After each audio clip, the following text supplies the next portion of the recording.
What the hell? On the last episode of Dragon Ball Z.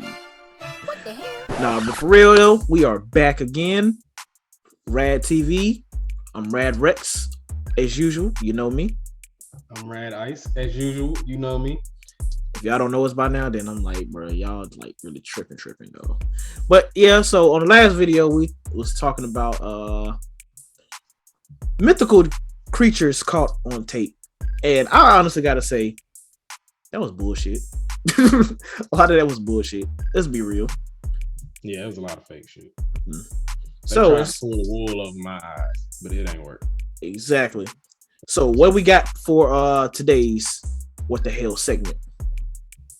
We got animals that were scarier than dinosaurs. What the hell? I know quite a few animals that are scarier than dinosaurs. Name 3. Women. What? Females. What? Not men. What the hell? Look. I'll just play, y'all. Don't cancel me. I was gonna say something else, but you wearing that shirt, so they already know. Let's go. Move on. It's certainly no stretch to say that life would have been much scarier if the dinosaurs had stuck around. But what if I told you the Earth used to be populated by creatures that were even bigger, badder, and more ferocious? From supersized serpents to deep-sea monsters and bizarro critters straight from your nightmares, here are some animals that were even scarier than the dinosaurs.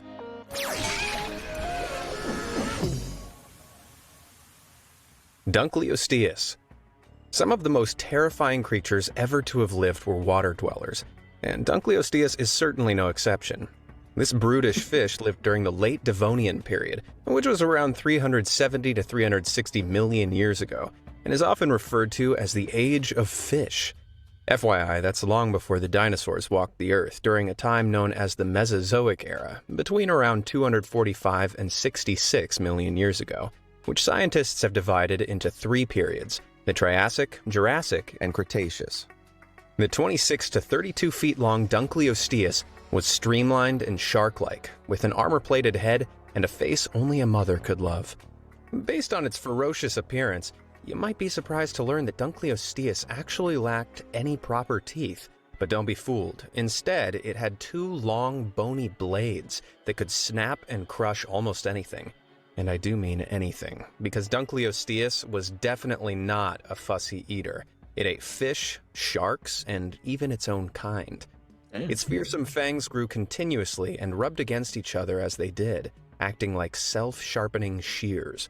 To give you an idea of just how powerful its jaws were, scientists have speculated that they could generate up to 8,000 pounds of bite force per square inch. For some perspective, a lion's bite generates approximately 650 pounds per square inch. DUNKLEOSTEUS's fatal flaw was that it was so greedy that it often suffered from indigestion. Fossils of this prehistoric beast have often been found alongside regurgitated and semi-digested remains of fish. You may be glad to know DUNKLEOSTEUS isn't around anymore, but if you want to make sure Be Amazed never goes extinct. So why they not around? What killed them? I guess just like anything else that killed prehistoric creatures, that was water dwellers. But aren't you glad they're not around? I mean, even though we're not going in the water, but aren't you still glad? I was about to say I don't get in the water at all, so they can be in there all they want. I don't care. Okay, I think we learned all they want in there. I think they learned that about us in the last few videos, that we're not going in the water. I'm not going in there. So right, they can be any kind of as long as it can't come out the water, it can do whatever it wants. It could be a fucking dragon down there for all I care. If it can't get out, I'm good. Right. Shit, ain't gonna affect my life none. But guarantee you, they probably got some dinosaurs that was on land that we glad to hear. See, now once they get off land, that's when they get on my turf. That's when the beef happens. That's when we got a problem. You feel me? Yeah, we gotta knuckle up. I'm hiding. Oh no, fuck you talking about? HELICOPRION. We're safe. We You safe. thought getting into the water with DUNKLEOSTEUS was a I'm terrifying good. prospect. Then I'm just not wait doing until that. you hear about the HELICOPRION. That shit This ugly. ghastly 270 million year old, 20 to 25 foot long fish is the star of one of the most vexing fossil mysteries to ever confound paleontologists. It all began with the discovery of strange petrified whorls of elongated teeth that looked kind of like fossilized fruity roll-ups. Oh, Russian geologist Alexander Petrovich They don't Karpinsky though. coined the name HELICOPRION in 1899 after determining that the strange fossils were actually part of a shark-like fish. His best guess was that the unusual feeding apparatus was attached to the nose of this long-dead creature like a permanently rolled-up party horn. But the remains continued to puzzle paleontologists for over a century. Years spent speculating about the true arrangement of the toothy whorl produced a slew of bizarre visions of sharks with whorls of teeth hanging off of their snouts, dangling from their lower jaws, dorsal fins, caudal fins, and even embedded deep in their throats. It wasn't until 2013 that a study led by Leif was that? Campanilla from Idaho State University correctly So they all so not one of them is like resembles another. I'm guessing. I think they saying that the dude was just whoever the scientist that was studying the fossil was just wrong about where this little thing came from. So where is? So they didn't know. So, dude, does anybody know where it come from at this point? I guess whoever this dude is, he about to talk about, because that Come look on. crazy. They do. I don't even know. That looked like a kaleidoscope wheel. What it was? The shine gun. The copy I will. Copy I will. That's what that looks like. He got a shine gun, a teeth in his mouth. Oh my you proposed that the coiled tooth row totally filled the lower jaw in a buzzsaw-like formation. As the fish aged, new teeth continually formed at the back of the lower jaw, while there were practically no upper teeth to speak of. So how did the HELICOPRION catch and consume its prey? Why is it HELICOPRION? That just sounds stupid. I don't know. I'm still trying to figure out exactly how this thing used to look like. If they actually know or not. That look crazy. I think they wrong. I think they are. They gotta be wrong. I don't know. I Like, wasn't there, but it doesn't make sense. Yeah. I didn't make them. Yeah, you're right. I wasn't consulted for the blueprint, but yeah, this don't make sense. Terrifyingly, paleontologists suggest that as the jaw closed, the toothy whorl rotated the teeth backwards. Ain't no way. in a saw- Ain't no fucking way. Ain't no fucking way. You're lying. Ain't no fucking way. Ain't no fucking. You got to stop the video. No. Ain't no fucking way. What the fuck they think this shit is? I mean, how you snapped on it like that for real though. Nah, that's bullshit. This motherfucker got a saw in his mouth and shit. Ain't no fucking way, man. They making shit up, man. That was some theoretical businesses shit. Right. Back to it again. All that wasn't scary enough already. The Cosmetologist. largest HELICOPRION specimen ever found had a 2-foot wide jaw. I don't care. Thank God this terrifying buzzsaw killer went extinct some 225 million years ago, because it's a whole pile of nope terror birds. Ooh, now we on land. Fact that scientists nicknamed the actually first on Ark. racity terror Yeah, I do bird. remember them. Tell you everything you need to know about these frightening creatures. But I'm gonna go ahead and give you the full rundown anyway. Nah, you gonna lie, After a bro. meteor wiped out the fearsome dinos like the T-Rex and the Velociraptor, the terror bird rose up to become the top land predator in South America, a title they defended for the next 60 million years. These prehistoric feathered beasts grew up to 10 feet tall and had T-Rex-like feet and a hooked beak that could sever the spinal cord of a horse with one fatal blow. It's a big ass bird. How the fuck? Never mind. This is just ridiculous. They don't know this. This is ridiculous. They don't know. How did anything survive with these type of animals running around? How did anything survive with any type of animals around? Like, this is crazy. Like, all right, you got this motherfucker with a buzz saw, and it's first of all, he's a liar. That didn't happen. That did not happen. They're gonna have to pull up a video because that didn't happen. You got the DUNKLEOSTEUS, I think they said the first one was. Yeah, then you got like, this giant, like this little chicken is 10 feet tall. Like, what's going on, man? and can devour horses.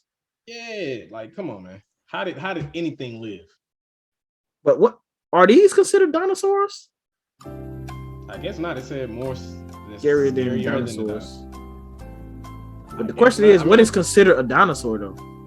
I guess you gotta be a reptile, right? Possibly. But wait, so or like what's it, the Mosasaurus? Is that considered a dinosaur? Is that a reptile? Guess not, then, huh? Moving on. Their reign of, well, terror began before what we now know That was as corny. Central America Lying ass existed, motherfucker. when South America was still an island.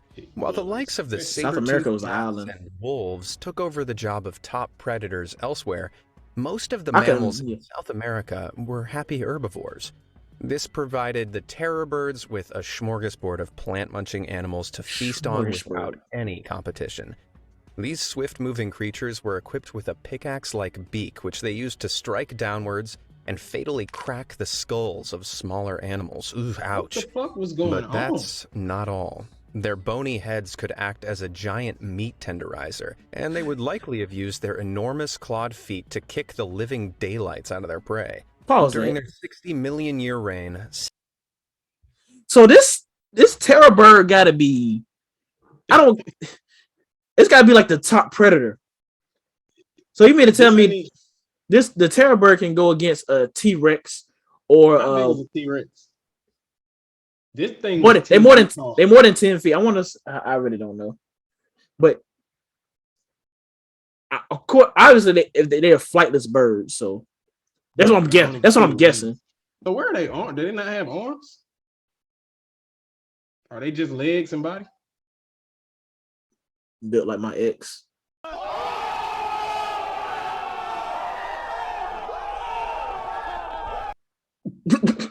Boy.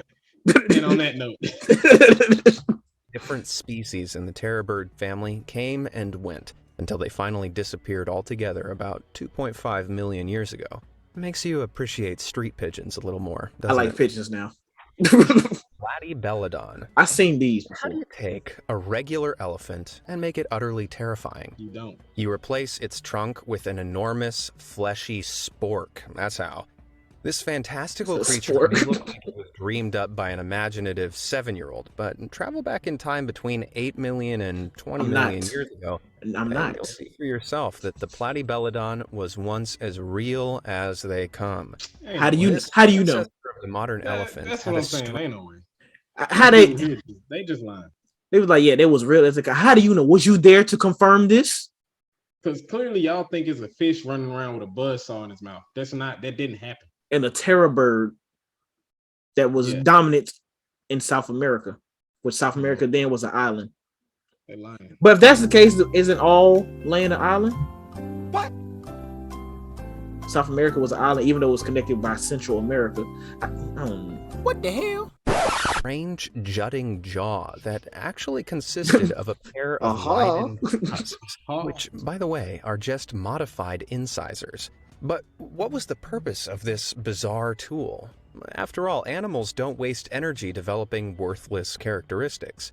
When the Platybeladon was first described in the 1920s, it was thought that their lower incisors were used to shovel, scoop, dig, and dredge soft vegetation in aquatic or swampy environments. But in 1992, paleontologist David Lambert proposed that they were also used as scythe-like weapons that could slice through thick vegetation. Instead of roaming shorelines, Platybeladon wandered around Miocene Asia, Africa, and North America, feeding on terrestrial plants, grasping branches with its trunk, and cutting them away with those specialized built-in scythes. Because these fleshy, spork-shaped appendages don't fossilize as easily as bone, we're actually pretty lucky to know much about these bizarre creatures at all. Thankfully, they did us a big favor by dying, sometimes in mass, next to or in rivers, which are prime spots for easy fossilization. Although they may not have posed a major threat to humans if they were still around today, it's safe to say that these animals still have one of the freakiest mugs in history. They don't look that big, though. Sarchus. Ooh. It's hard to imagine anything with the name Andrew somehow being more terrifying than a dinosaur, but this ferocious creature says otherwise. Although no complete Andrewsarchus skeleton has ever been found, part of a skull from one of these bad boys discovered in Mongolia in 1923 measured nearly 3 feet long.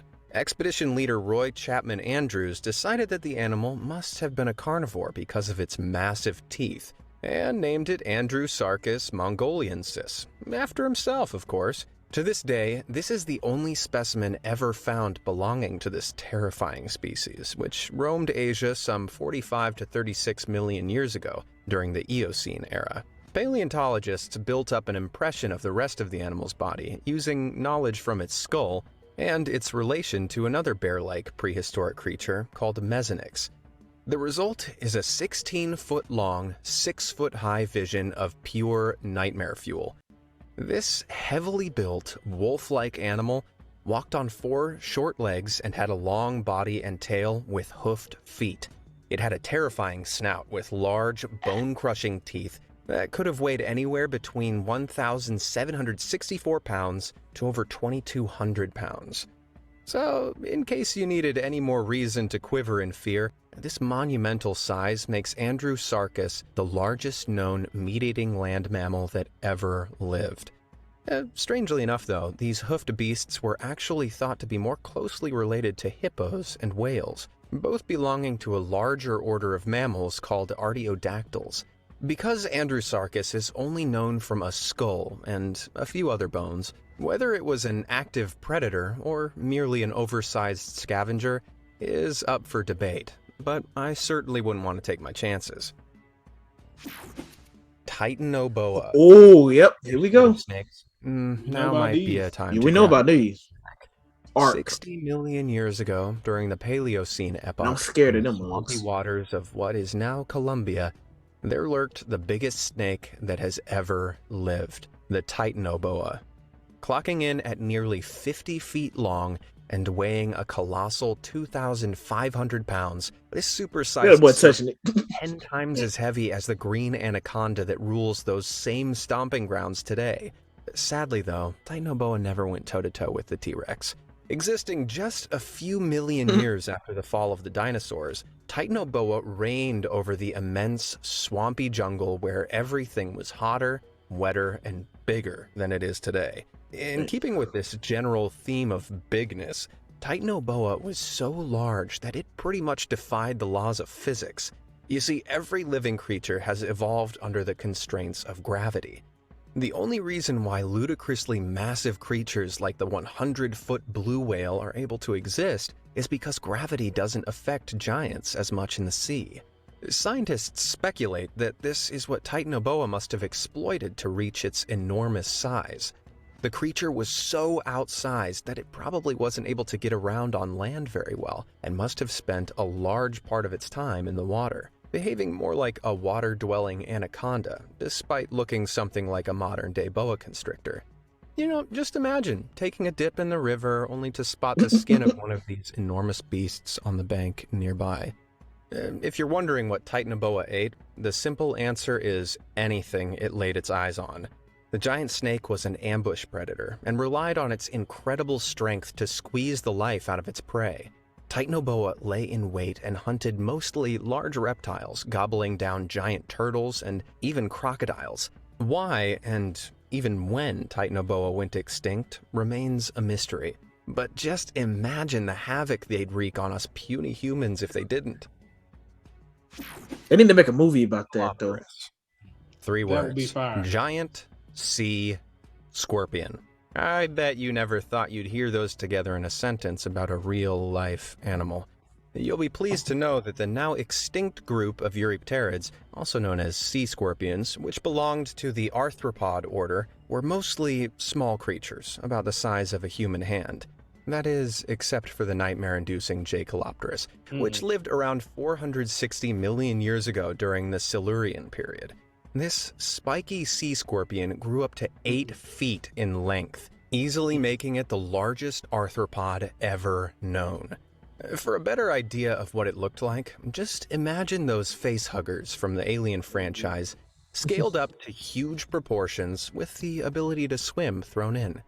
Its segmented paddle-shaped body was similar to that of the bizarre horseshoe crab, except, much more giant. Jacalopterus moved swiftly underwater thanks to its oar-like back legs, which allowed it to swim rapidly after its prey. Beside its multiple specialized limbs, this marine monster was also equipped with huge spring-loaded claws, which it used to snatch up fish as they passed by. One fossilized spike claw discovered in 2007 even measured a whopping 18 inches across. There's no denying that if this giant sea scorpion had existed today, it could have used these grasping claws to grab you in a deadly embrace and crush your skull like an almond. The reign of the Eurypterids, including the terrifying Jacalopterus, was eventually brought to a sudden end thanks to the Permian extinction around 299 to 252 million years ago, which wiped out more than 96% of all marine life on Earth. Phoberomus pattersoni. You may have noticed that many animals in the prehistoric era were basically just souped-up, jumbo-sized versions of some of the animals that still exist today. Well, allow me to introduce you to perhaps the most unnerving example of that theme. Phoberomus pattersoni. These real-life ratzillas were the biggest rodents to have ever walked the earth, clocking in at around 10 feet long, with a tailed boot. Remains of these repulsive rodents have been recovered from several sites in Argentina, Brazil, and Venezuela over the years. South America was scary. Living relative is For real. South America seemed like it had all the scary shit. I promise. The only thing 10-foot rat, it's raps. I'm sorry. I'm clocking out. I'm done. I'm done with life. Fuck that. if I see any of these things ever, I mean, the shit in the water, I don't give a fuck. it's still the fact that it's there. It's there. I'll tell you what. If the world If it was floods, there, I'd have never know. I would never know. if the Somebody world get in the boat. floods while we still alive, We dead either way it go. was say there's a way that we end up living, but the world is flooded and there's that shit in the water. I'm gonna find the nearest gun and just I'm clocking out. That's it. it's like, because what can you do with any of these animals if like meteors or extinction never existed and we still evolved somehow from these, but these animals were still here. For one, you got the We don't even Titanoboa. know. Yeah, we don't even know why they went extinct. I wonder if it's just that they were so good at killing shit that they ran out of shit to kill and eat. I know most of them was like meteors, and other ones I don't know. Well, no, he said but, after. That was after the meteors for the dinosaurs. yeah, so I'm saying some of them, not all of them. Yeah, specifically the Titanoboa. He said we don't even know. Yeah, they don't know. They probably just had to evolve with their ecosystem, and like because they said they was in Colombia, at which nowadays the green anaconda is the top predator there in Colombia in the swamp jungle area, whatever. Mm-hmm. And they showed a picture how the Titanoboa was so big in there, but like it was certain spots where it could maneuver like for prey, whatever. So I guess they had to evolve by disbanding, basically. So and I always think that a lot of you think about all these like ancient religions and stuff where they got like these different type of gods. If they were based off of some of these things, because I think it's Quetzalcoatl. It's supposed to be like a giant serpent. I wonder if it was just the Titanoboa. Somebody seen could be though, because a lot of this stuff, like you said, like it was based off of old religion or whatever. They seen him and they said, "Oh yeah, this got to be a god," and then they just gave it like a new name, whatever. Then these people in the 1920s discovered it. Hey, we're gonna call it this. So where do you think dragons? Where do you think dragons came from? The whole myth about dragons had to come from, I guess, some kind of beast that doesn't exist anymore. Maybe we don't know. We'll never know. I don't want to know. The humble guinea pig, they were more similar in appearance to modern-day capybaras, despite being much bigger and heavier. Examinations of the skeletons of these creepy ratzillas suggest that they probably weighed around 800 kilograms, which is around the same size as an American bison. Phoberomus pattersoni's hind limbs were massive compared to its slender front limbs, which suggested it probably rested on its haunches while feeding, using smaller forelimbs to gather plant material. Much like the capybara, Phoberomus had a deep-set jaw and sharp front teeth, which were adapted for their gritty, herbivorous diet.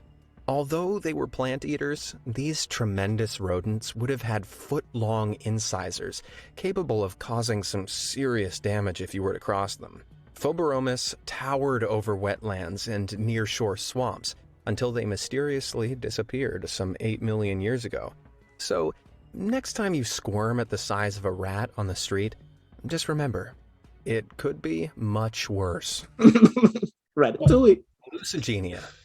It's not unusual for paleontologists to have trouble deciphering what an animal looks like, especially when it's been extinct for 400 million years. But the case of hallucigenia was still much harder than most. In fact, scientists studied this thumb-sized worm for more than 50 years before they were able to determine where its head was. Take one look at this utterly ludicrous thing, you'll see what I mean. Back in 1977, British paleontologist Simon Conway Morris happened upon a bizarre half-inch-long fossil that had been found in the Burgess Shale in the Canadian Rockies 66 years earlier. It had already been classified as an annelid worm, which includes leeches and earthworms, but Conway Morris didn't agree. In his opinion, the wacky organism could actually walk on several pairs of stilt-like spines, while it also had numerous tentacles sticking out of its back. He named the creature Hallucigenia because it was so nonsensical it resembled something you'd hallucinate during a bad trip. But in 1991, researchers Lars Ramskjöld and He Zieguan turned Conway Morris's idea upside down. Literally. I thought that. What he identified as tentacles were actually the creature's legs. So the model was flipped. The spines, now located on the creature's back, were probably used for defense. It wasn't until 2015 that further analysis conducted by Martin Smith from the University of Cambridge, using an electron microscope and samples from the Burgess Shale, revealed which end was the worm's head, complete with not only a pair of eyes, but a big smile of grinning teeth. Although scientists don't know exactly what Hallucigenia ate, the ring of teeth around its mouth were probably used to suck water and food into the gut. It may have been tiny, but there's no denying this floppy hallucination is seriously unnerving. Yeah. Anthroplera. Most people feel uneasy around regular-sized creepy crawlies, but millions of years ago, these fearful creatures could grow to insane proportions. Case in point, Anthroplera, an 8.5-foot-long millipede that roamed the Earth during the late Carboniferous period, around 359 to 299 million years ago. Although it's likely that Anthroplera was herbivorous and fed on dead plant matter like modern-day millipedes, there's no denying that it was still pretty darn terrifying. Fossil trackways that have been discovered suggest that these massive millipedes could move at speed, undulating hundreds of huge legs with unnerving rhythm and swerving to avoid trees and other obstacles. Anthroplera were the largest land invertebrates of all time. Bruh, you walking through the forest, you see some shit like that. That's it. I'm not walking through the forest. It wraps. Bro, I'm a homebody now. I stay in the house. Bruh, look at the size of that thing. That thing can climb on top of your house.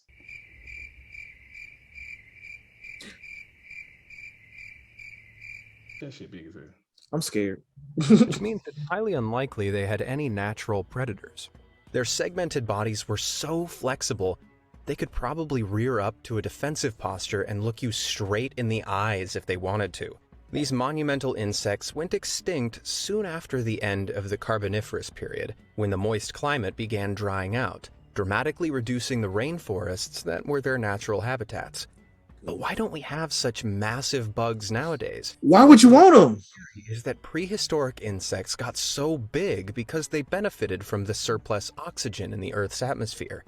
During the period when Anthropleura lived, the rise of vast lowland swamp forests led to atmospheric oxygen levels of around 30%. That's almost 50% higher than current levels. So next time someone says climate change isn't real, just introduce them to this super freaky, supersized millipede. They did. How am I introduced? Right. Mosasaurus. Here we go. If you're a fan of the Jurassic World movies, you may already be familiar with the Mosasaurus thanks to Is it really this that big? awesome scene. Right. Like, look at it.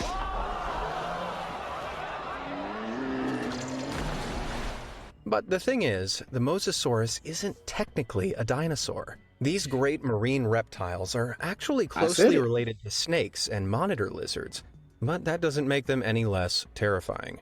This gigantic warm-blooded carnivore swam the seas around the globe some 80 to 66 million years ago. Though no complete specimens have ever been found, paleontologists speculate that Mosasaurus probably reached lengths of 45 to 50 feet and weighed around 5.5 tons. That's bigger than the average city bus and heavier than 2 adult rhinoceros. Look a little closer and you'll see that the captive Mosasaurus from the Jurassic World movies has 2 extra rows of terrifying teeth inside its enormous mouth. You might think that this is just a classic example of movie makers bending the truth for dramatic effect, but no. Just like modern-day snakes, Mosasaurus had pterygoid or fanged teeth inside their massive maw, which were anchored to bones in the roof of their mouth. These teeth, which were embedded in the fleshy tissue of their gums, made it easier to grip and swallow their prey underwater. Because of their relation to snakes and monitor lizards like the Komodo dragon, it's even possible that they had huge forked tongues, but we may never know for sure because soft tissues rarely fossilize. It should come as no surprise that Mosasaurus were wildly successful predators. Stomach contents have revealed that these aquatic brutes ate ammonites, bony fish, sea turtles, other prehistoric reptiles like Plesiosaurus, and even seabirds.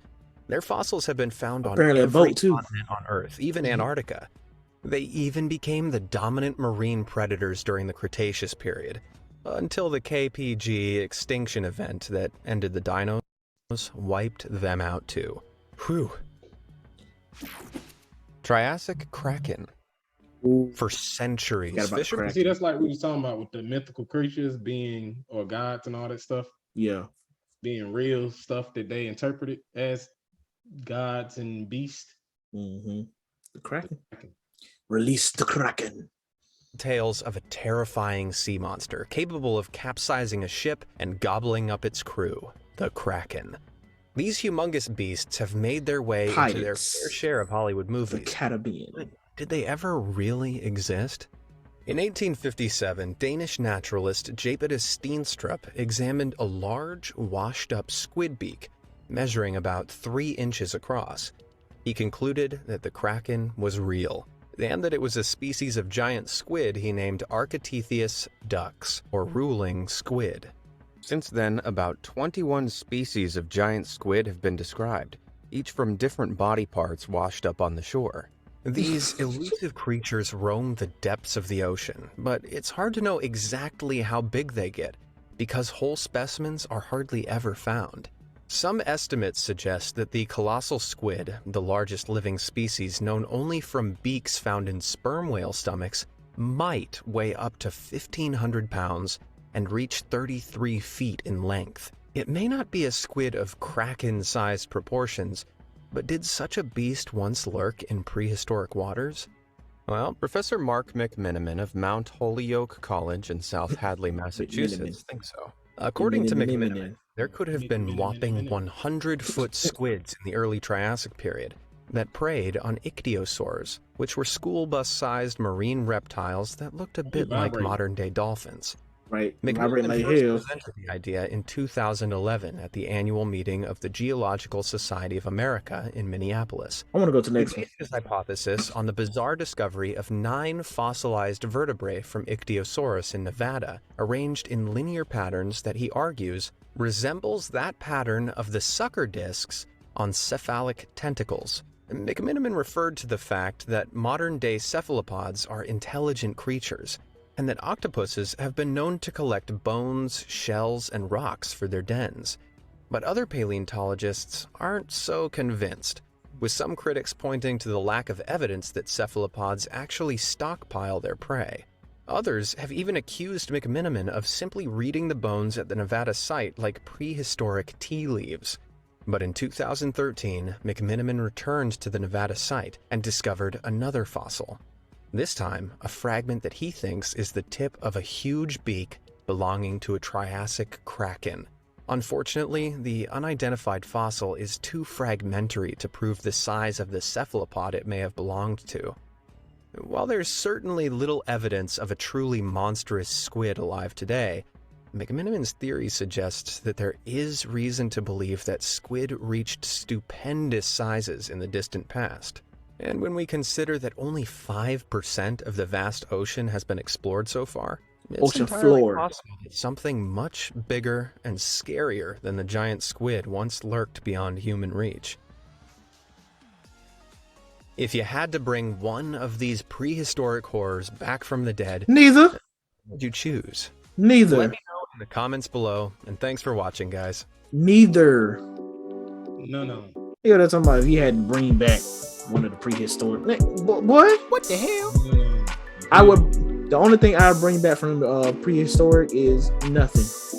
I bring back that one with the buzzsaw just so I can see that it don't got a buzzsaw because they lying. That shit ain't got no fucking buzzsaw. I wouldn't even bring that back because I don't even want to know if they lying or How's it telling the gonna truth. rotate? Like, come on, man. Let's be real. How is it just gonna be in there rotating? The thing That is, don't make sense. the thing is with these videos that we've been watching is, They lying. yeah, I'm about to say that theories. Theories equals a lie, basically. You know what I'm saying? A lie that you trying to convince me to. You don't know. Exactamundo. That's like you just wake up and think about some shit, man. Like, Hit- damn, I think the sky might be blue because there's water up there. Theoretical cosmetologist, bro. Like everybody's we got to go to school for this, man. I'm telling you, that's where the money at. But you ain't got to go to school for it. You can just wake up and think you went to school for it. Exactly though, I but have a theory that I went to school. How you gonna prove my theory wrong? and you're right I about could've- that, man. I don't know. I don't know. I'm just glad that all this stuff is quote unquote extinct. First off, they lied about only 5% of the ocean has been discovered. No, 5% of the ocean floor has been discovered. Explore. We already know it's there. Explored. Yeah, it's there, but explore. You're right. Explored, not discovered. So they lying. They always lie. As usual. Of course. Of course. So yeah, if y'all feeling the video, like y'all just comment if y'all got any theoretical cosmetologist theories going on. And just like he asked at the end of the video, which one of those creatures would you like to see alive today? Just put that in the comments. Comment down below. Yeah, comment down below. Let us know what are your answers. All right, so next video, we ain't gonna tell you what we're gonna do in the next video. Y'all just gonna have to sit around and wait. But Rad Rex checking out, Nice. Checking out. like you said in the other video, staying out. Thanks. I gotta say that. Let me put a stain on right quick. Drip, drip. Ow.